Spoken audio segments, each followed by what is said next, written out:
Ja, pa dyshim që veprimin më të mirë, mos thënë në vitet e fundit e bërim me angazhimin në moment të fundit të mbretit, po të golave në kampionatin tonë, Besarti Ibrahimi dhe Jakup Dëshmoket. Kjo është ndeshje tjetër ku me një gol të vetëm erdhën 3 pikë, edhe sa të tjera ka patur ku Besarti ka qenë ai që ka shënuar një gol dhe ai gol ka dhënë vlerën e 3 pikëve. Po padyshim Shkëndija nuk është duke luajtur ndoshta futboll atraktiv, por po luan futboll për të shpallë kampion dhe mendoj se tashmë kur jemi në një pozitë të këtill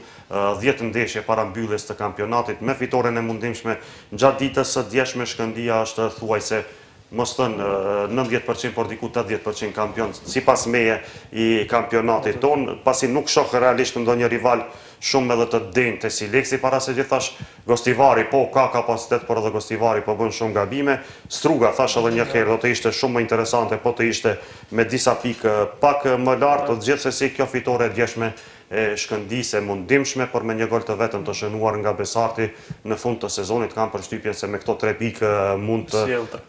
po padyshim mund të gëzoken shumë